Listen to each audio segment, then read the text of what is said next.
بسم اللہ الرحمن الرحیم الحمد للہ رب العالمین وبہ نستعین اما بعد۔ اذان اور اقامت کے درمیان دعا کی فضیلت۔ احادیث مبارکہ میں اذان اور اقامت کے درمیان دعا کی فضیلت بیان کی گئی ہے کہ اذان اور اقامت کے درمیان کی جانے والی دعا رد نہیں ہوتی ہے۔ ایک حدیث میں نبی کریم صلی اللہ علیہ وسلم نے فرمایا کہ اذان اور اقامت کے درمیان دعا قبول ہوتی ہے، لہذا اس وقت دعا کیا کرو۔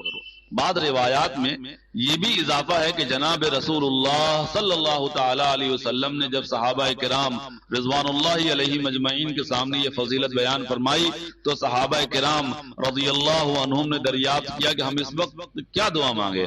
آپ صلی اللہ علیہ وسلم نے فرمایا اللہ تعالی سے اس وقت معافی اور عافیت مانگو۔ یہ عافیت کا مطلب کیا ہے؟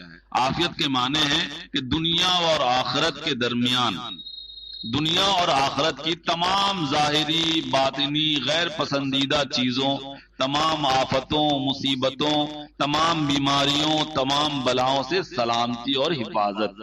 لہذا عافیت دنیا اور آخرت کی تمام بھلائیوں کو اپنے اندر شامل کیے ہوئے ہے۔ جس نے عافیت مانگی اس نے گویا دنیا اور آخرت کی تمام ہی بھلائیاں مانگ لی۔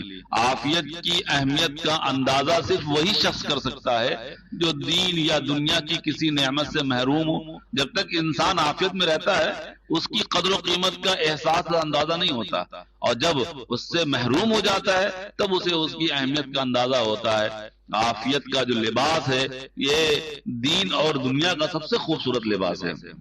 اسی کی بدولت دنیا کی زندگی بھی خوبصورت ہو جاتی ہے اور آخرت بھی سنور جاتی ہے۔ اس لیے اذان اور اقامت کے درمیان دعائیں کیا کریں، خاص طور پر عافیت کی دعا کا اہتمام کریں۔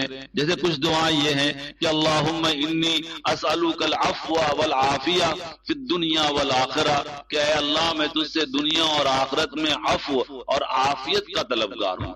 اسی طریقے سے ایک دعا ہے اللہم انی اسألک العفو والعافیہ فی دینی و دنیایا و اہلی و مالی، کہ اے اللہ میں تجھ سے اپنے دین و دنیا، اپنے اہل اور اپنے مال میں معافی اور عافیت کا طلبگار ہوں۔ اسی طریقے سے ایک دعا ہے اللہم انک عفو تحب العفو فاعف عنی، کہ اے اللہ اے رب العزت تو درگزر فرمانے والا ہے، معافی کو پسند فرمانے والا ہے، میری خطائیں معاف فرما۔ ان کا اہتمام کرنا چاہیے۔ اللہ پاک عمل کی توفیق عطا فرمائے۔ السلام علیکم ورحمۃ اللہ وبرکاتہ۔